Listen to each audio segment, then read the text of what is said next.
Bloomberg Audio Studios. Podcasts, radio, news.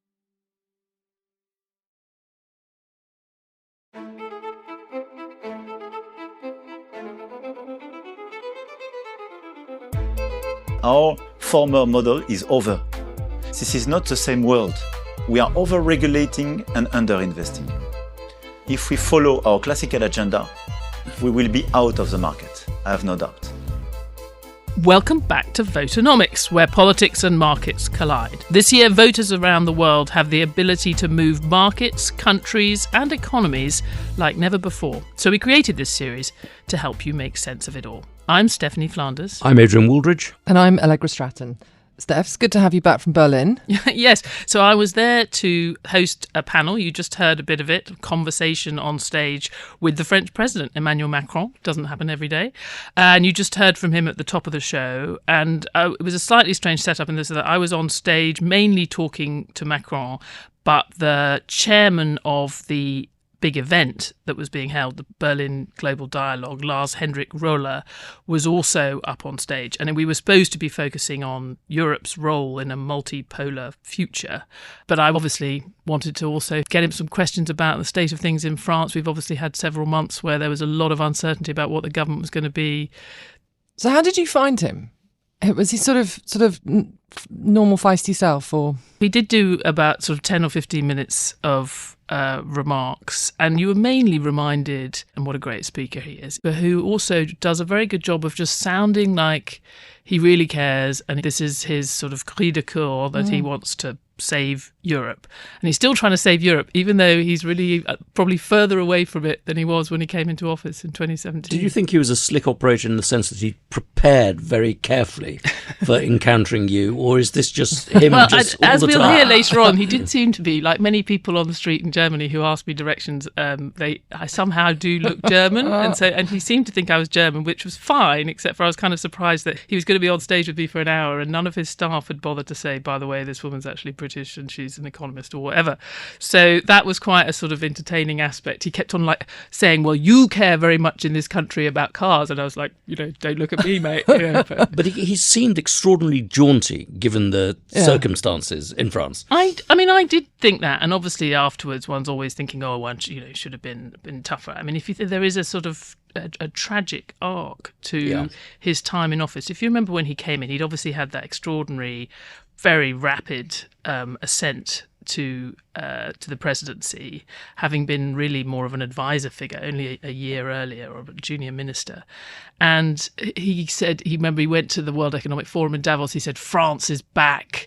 He had lots of kind of reaching out to business, some of which was very successful. If you think post-Brexit, the number of banks and others that have been attracted to Paris, he really did quite a lot in the labour market to get people back to work. Unemployment had been stuck over 10% for years in France, down to 7%, stuck at 7% now, but he's done quite a lot. He did the pension reform with those enormous demonstrations, massive political cost. And you step back and you think, what has all that achieved? Public spending is still among the highest in Europe, very fractionally lower than it was when he came in office. The budget deficit's actually much worse than it was. And he's got a government now that he can't control, that is hemmed in by the far right and the far left. It also struck me that he conducted this extraordinary experiment in sort of creating a populism of the centre, of sort of trying to marry populism with technocratic politics in order to draw the poison out of populism. And it hasn't done that. It's actually further polarised an already polarised system. That is the extraordinary thing. It did seem like a mistake to have called that snap election after the European election results. You'll hear he defends that absolutely and says actually if he hadn't done that, he would be in no better situation now because the same question marks would be hanging over his agenda.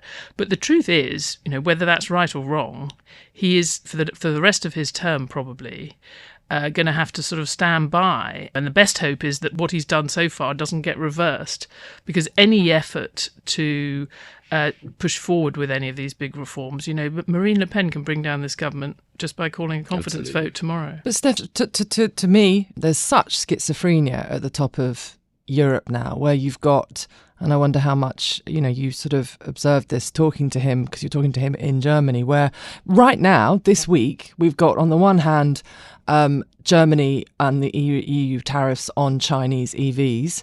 They don't want them, and France does want them. And then on the other hand, as you also talked to him about later, there's this division between himself and Scholz over what they should do with the free trade deal with the South Americans. So outside, looking across to them, they look to have such a schizophrenia right at the top. Yeah, and I think, and that's even evident in his own policy towards China, right? Because he's at one hand saying, absolutely, we have to have a level playing field. I'm going to be tough. And he's pushing these tariffs on Chinese electric vehicles, which, we were sitting in Berlin. The previous panel had involved someone from Mercedes-Benz and indeed one of the German ministers, saying, please don't do it. Both saying we can't do it. And it's this situation which speaks to our mutual the dependence of the German model on China. The German car industry does not want tariffs on the Chinese imported electric vehicles because they export so much to China and they don't want the retaliation. So in Germany in particular, there's that schizophrenia. But even France, on the one hand, is talking about tariffs. On the other hand, is desperately trying to get investment from China to France. Come to France, don't come to Germany. They're playing off each other, even as they say they want to speak in one voice. It struck me also that there was an extraordinary schizophrenia in what he was saying. On the one hand, he sounds jaunty, he sounds self-confident, but underneath it all, there's a deep worry, a really deep worry about the state of Europe and its capacity to address its problems. And it struck me that I wondered if there was a presumption in the title of your piece, of your interview, about Europe in a multipolar world, which is just wrong. It's not a multipolar world anymore. It's US versus China. And it's US versus China that's determining, electric vehicles and that sort of playing field. But also, if you look at what's happening in the Middle East, Europe isn't playing a part. It's all US. You're quite right. We have our own. Our economists have done analysis that shows how far Europe's fallen behind in terms of its potential growth. I think it's about a gap of about 20% of GDP's opened up in the last few years. And that we think would grow to 40%. Yeah, sure. European Union being 40% smaller in terms of its potential output than the US. That's in a generation, a massive shift in the relative standings.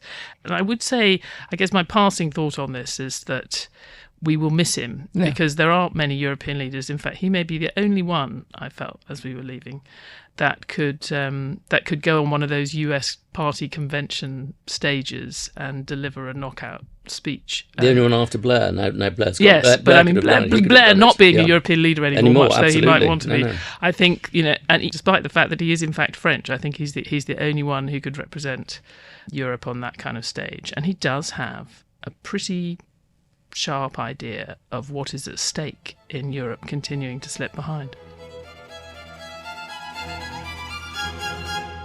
Well, after all that, we should hear that interview with the French President Emmanuel Macron. You will also hear I asked a few questions to Lars-Hendrik Röller. He was Chancellor Merkel's chief advisor for a long time. He's been around the bloc. You will hear he wasn't keen to be critical of his own government, but he did speak to some of the questions that we talked about. Thank you very much, Monsieur le Président. And Lars-Hendrik, thank you for joining us again. You mentioned a few times Mario Draghi's report. I think he'd read your Sorbonne speech from April. Some of it sounded like you, and he framed the debate about European competitiveness in a similarly stark way as an existential challenge facing the European model. And as you mentioned, he proposed some very concrete steps, some of them quite difficult, some of them expensive, for moving Europe away from this path of decline. How many of those do you think will be implemented while you are French president? Look, thank you very much. And I'm happy to be here with Röller.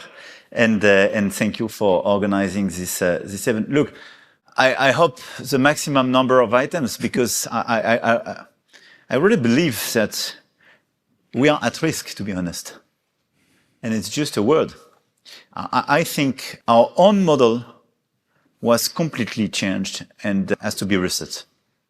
And when you look at the European model, largely based, by the way, on the strengths of Germany during the past decade,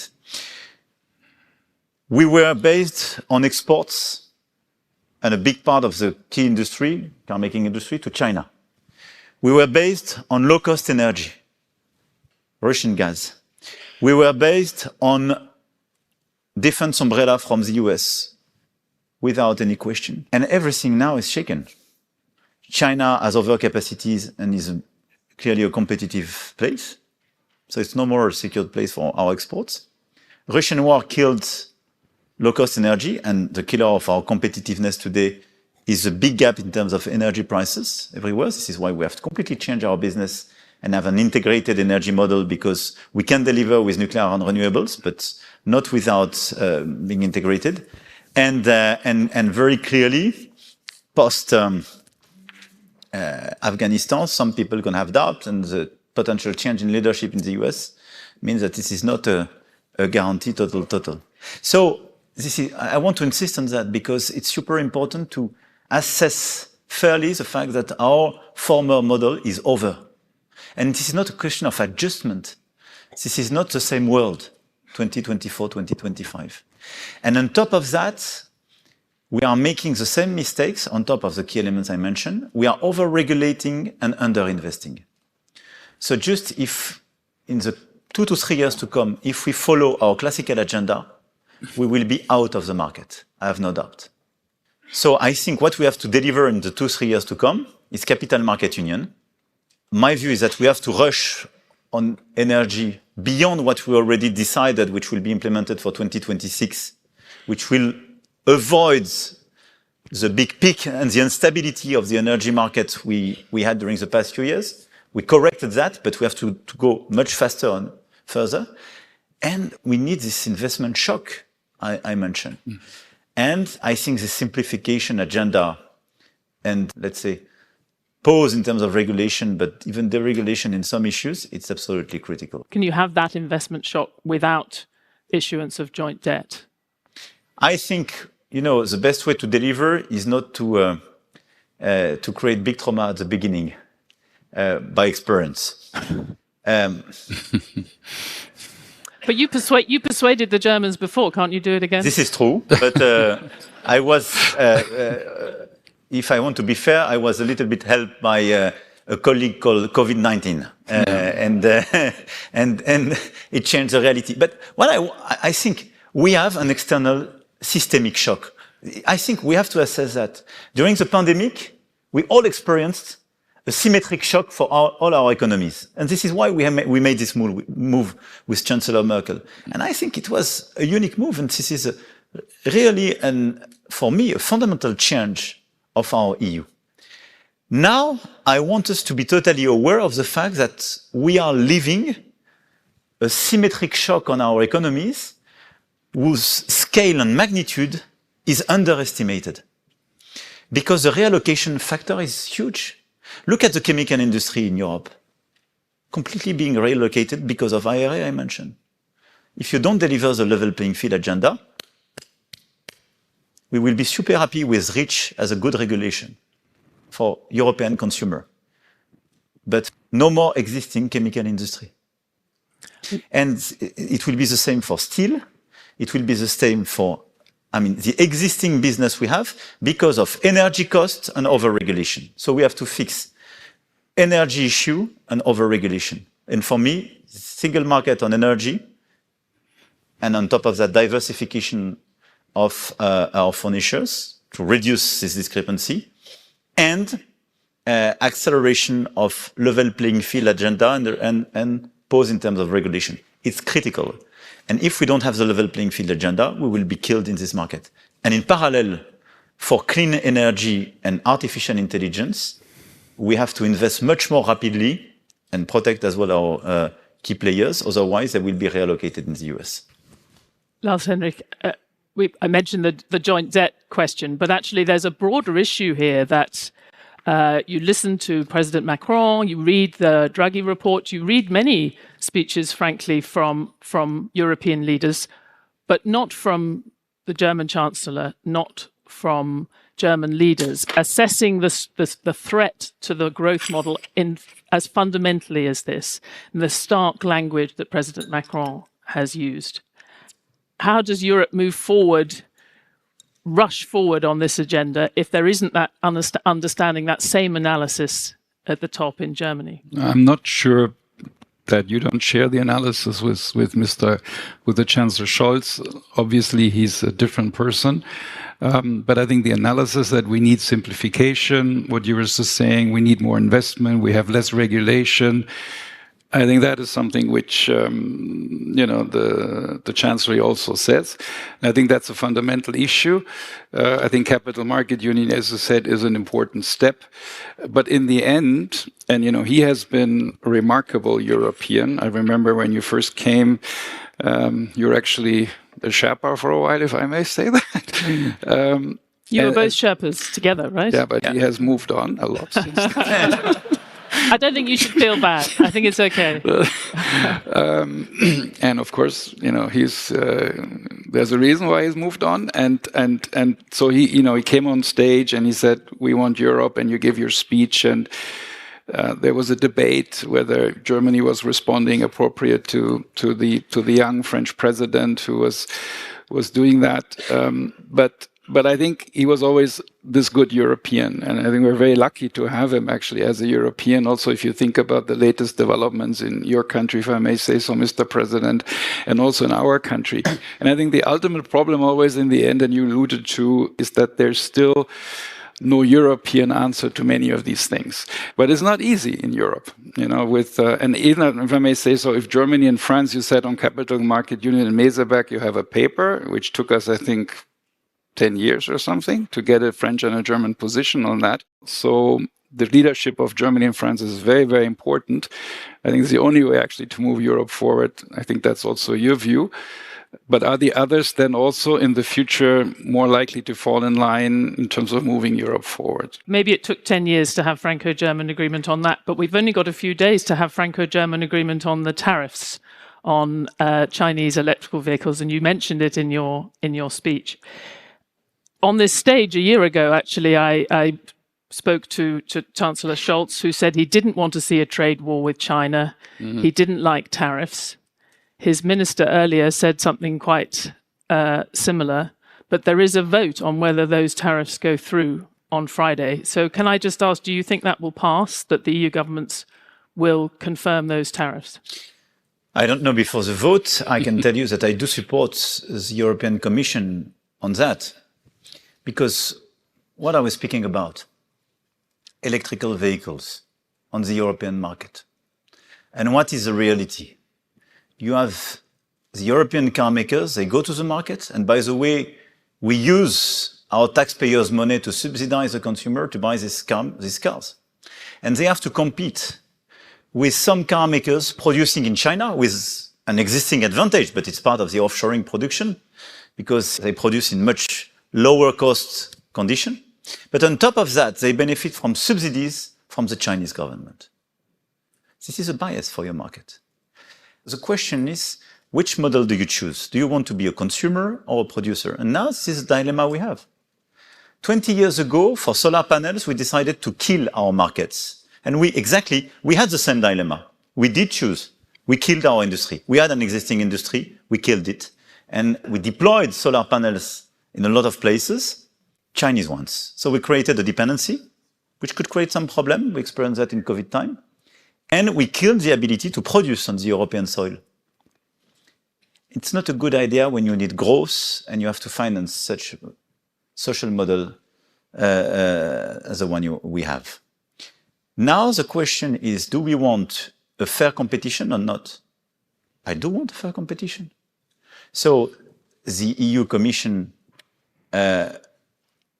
launched precisely a series of studies, exchanged with all the car makers, and just correct the level of discrepancies to re-establish the level playing field. So you have something from 9 to 10 for those who are less helped, and I think the range is between 21 and 35% tariffs. This is a matter of credibility for our market. And I insist on that.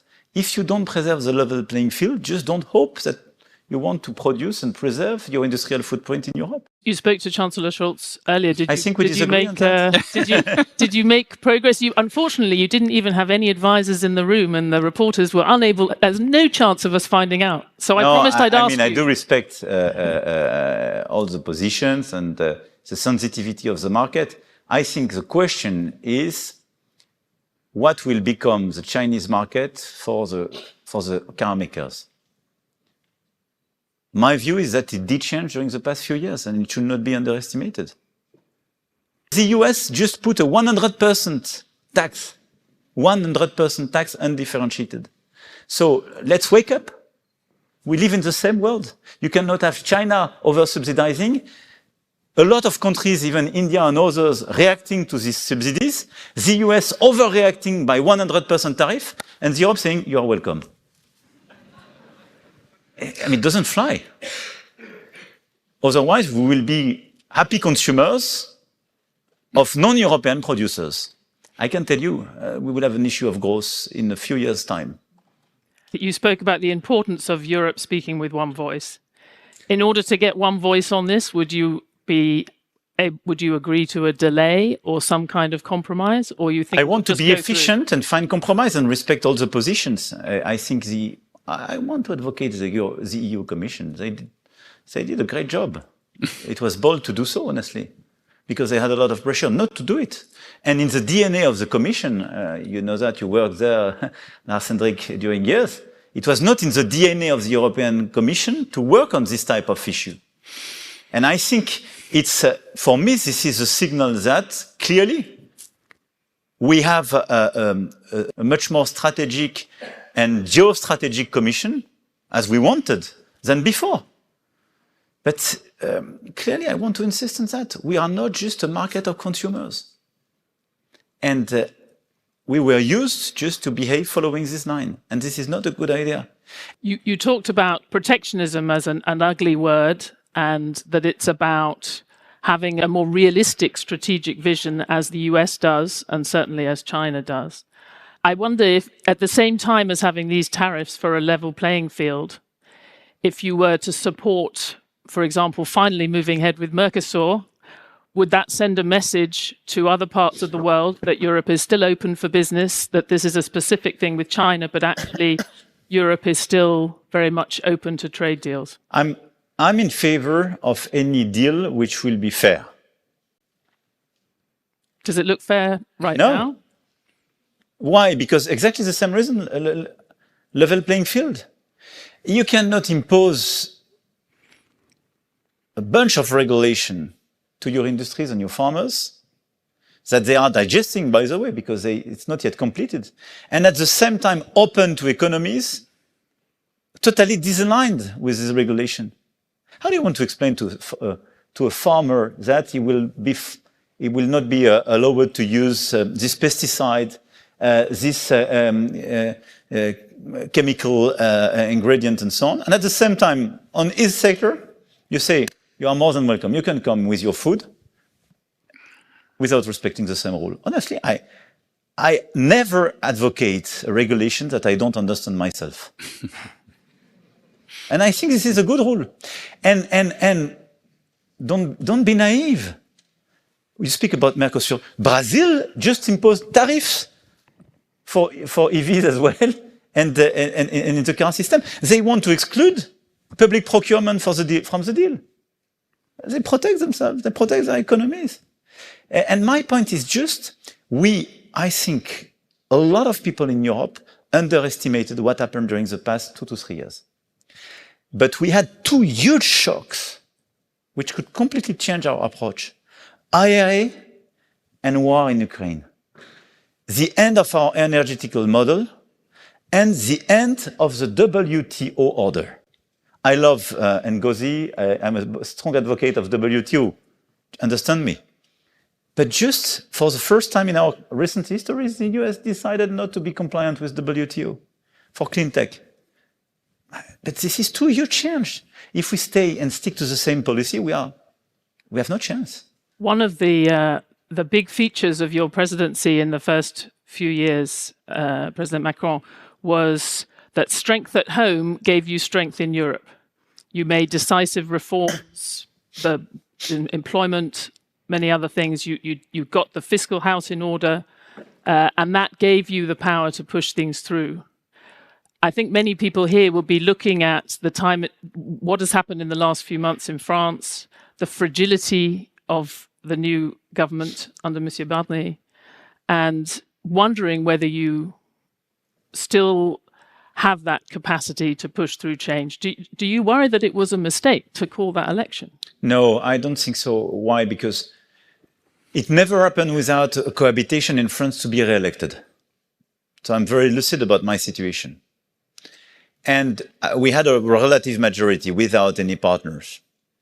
So I called for snap elections for this reason after a little bit more than 2 years where we delivered. I mean, during the past 2 years, we delivered a reform of indemnification of unemployed people, a pension scheme reform, an immigration reform.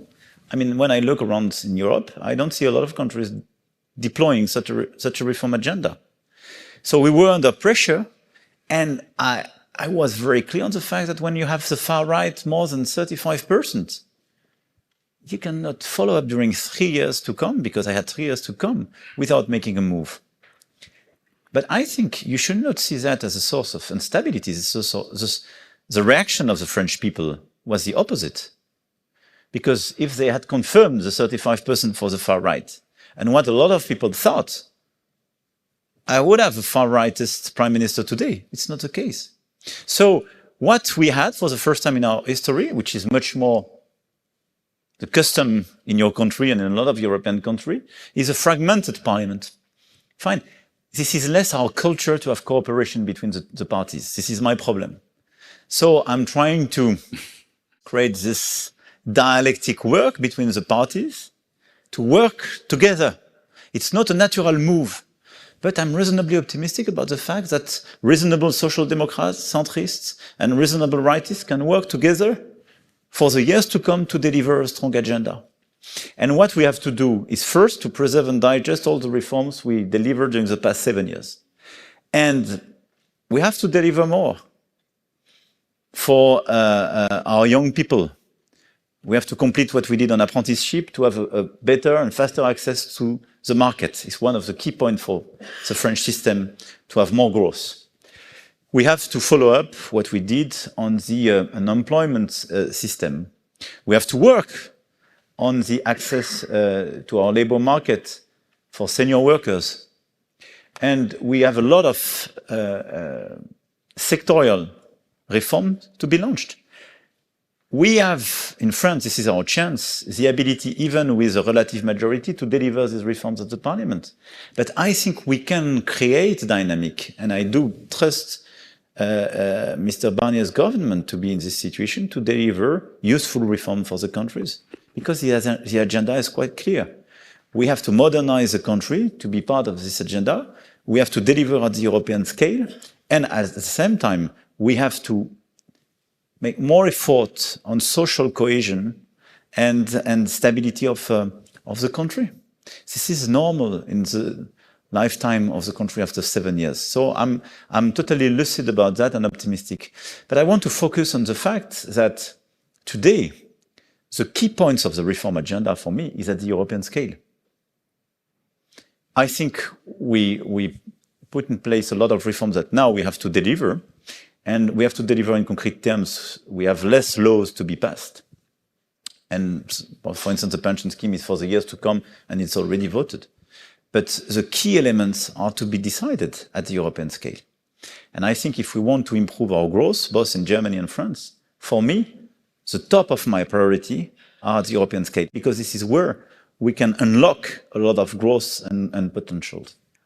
Lars-Hendrik, when you have a country coming to these discussions that has a 6% of GDP budget deficit, as France now has, 110% debt, is having to have an extended period to get back within the convergence criteria, that is not a strong negotiating position. You mean that country has that country being France? I don't think that negotiation position of France depends on the budget deficit. I think there's more to that than just that one. So I think the problem of debt in the world, I think, is an issue. And I think Europe needs to be careful having prudent fiscal rules and stimulus, and I think that's important. But I think I agree with President Macron that it is much more of a European issue. I think the future of Europe than it is a domestic French one, as he has done a lot of the reforms when he became president. I mean, just to highlight the point and make it clear, why are we in this situation? We had an issue during the low growth this year, so we have less return on our budget in terms of taxes. This is why we have this discrepancy with the forecast, and we had a difference in terms of forecast with some public expenditure at the local level. But more than that, to understand the French metrics, we started to diverge in the 80s because we built progressively a much more generous social model. The main factor of adjustment, if you take our balance sheet, I would say, is clearly pension reforms and healthcare system. This is why it was a necessity to pass this pension reform. Probably in the next mandate, my successor will have to pass another one if they want to adjust. But the main focus, and I put my energy on one point, how to create more activity.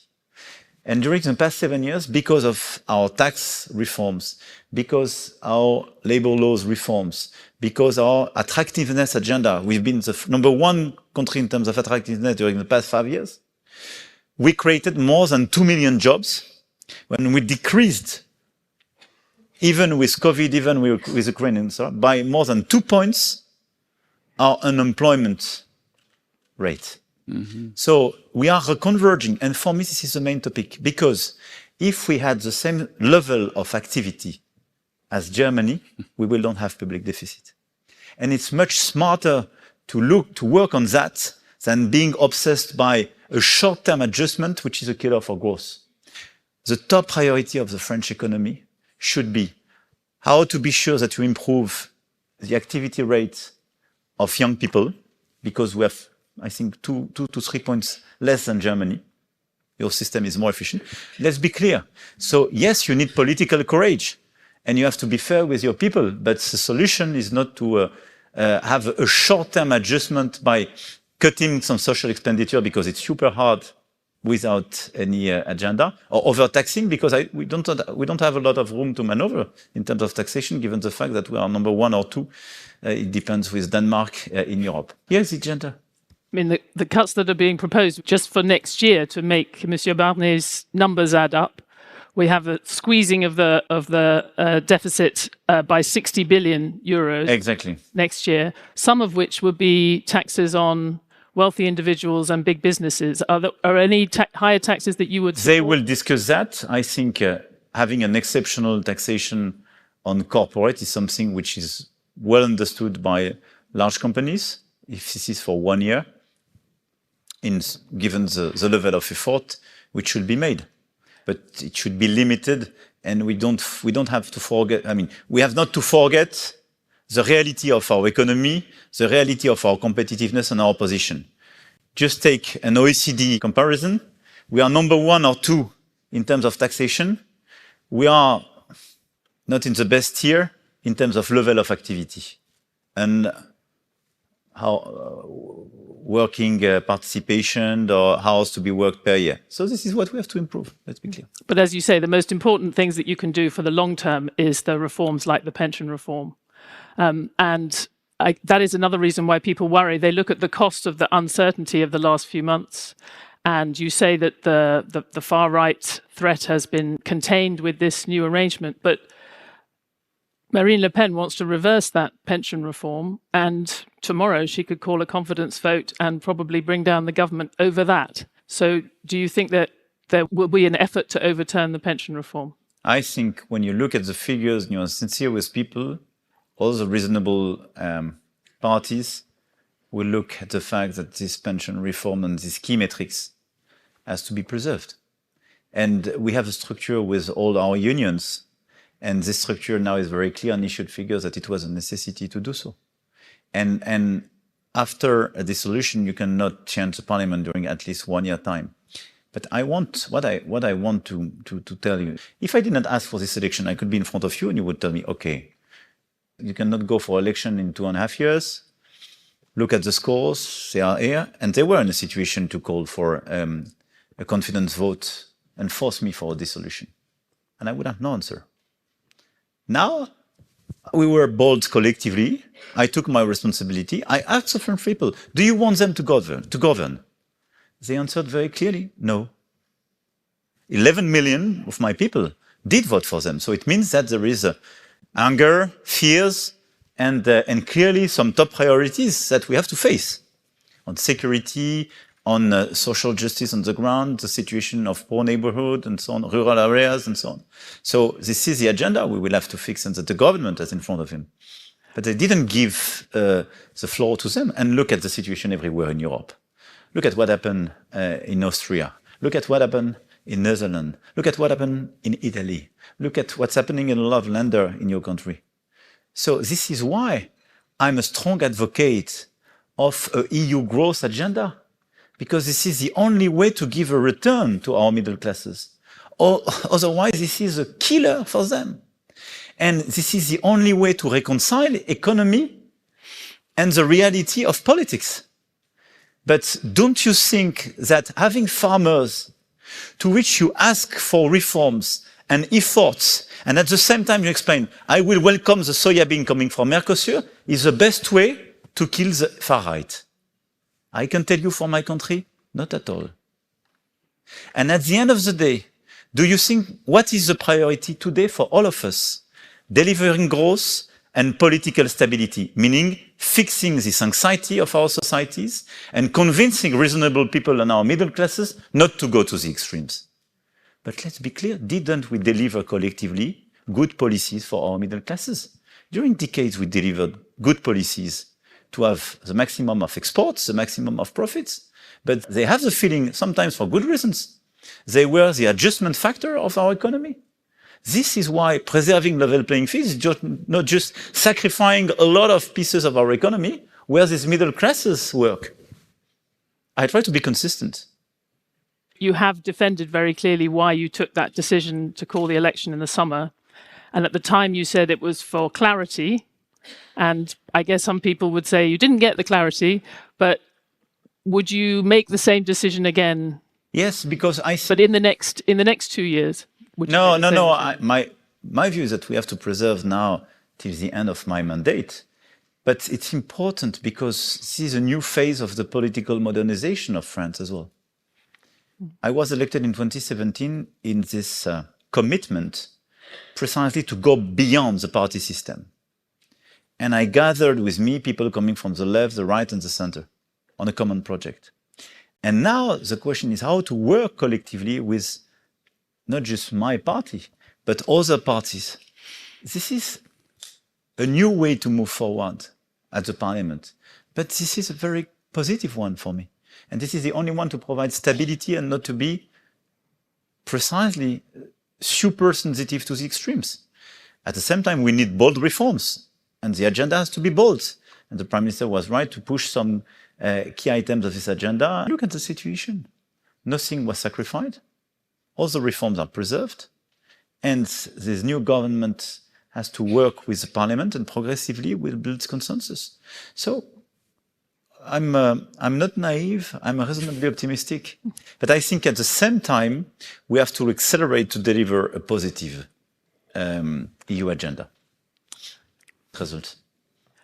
Mr. President, I want to take you right back. The final question, we've run out of time, but from where we started, which was the sense of urgency you had in your remarks, that you felt everybody in Europe should feel about the challenges facing the European growth model.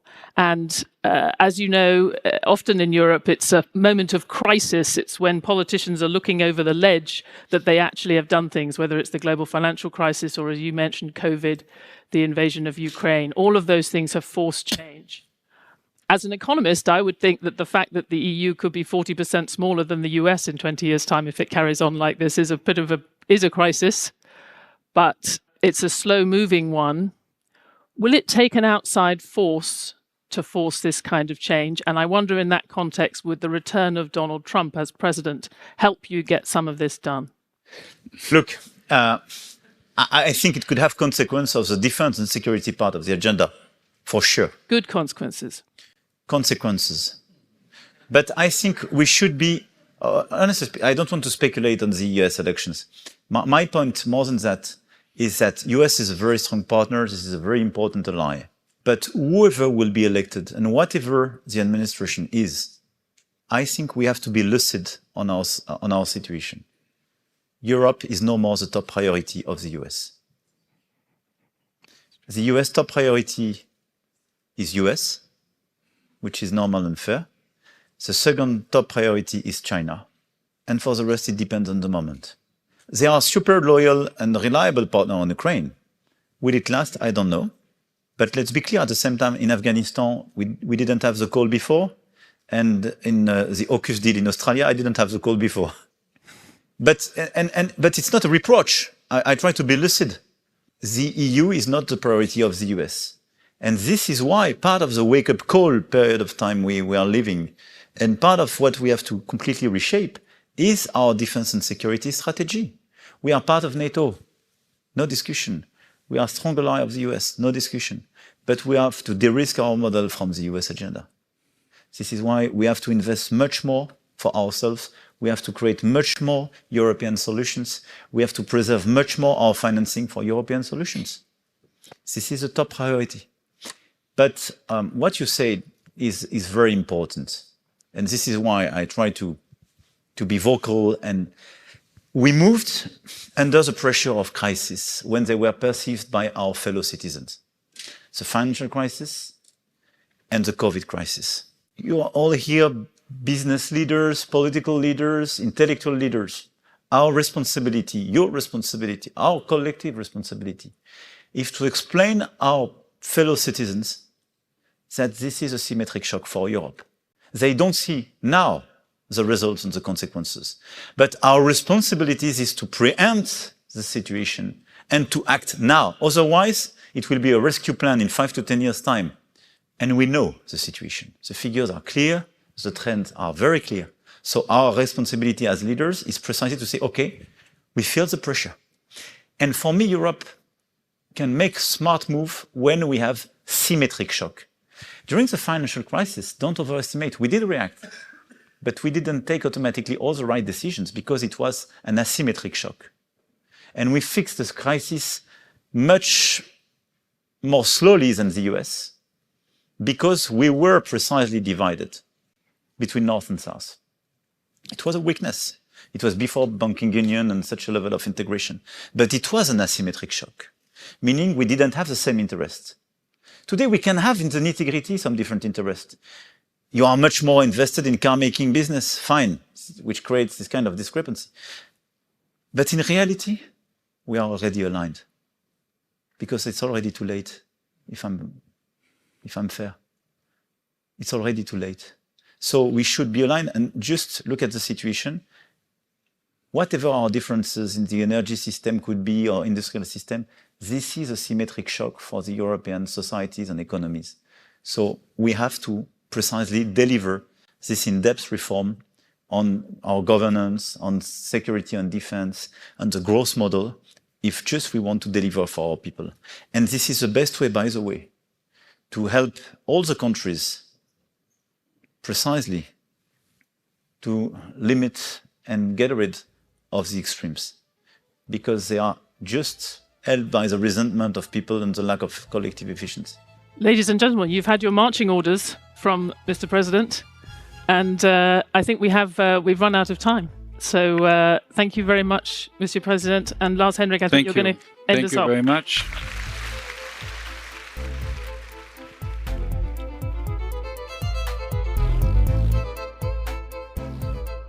Thanks for listening to this week's Voternomics from Bloomberg. This episode was hosted by me, Stephanie Flanders, with Allegra Stratton and Adrian Wooldridge.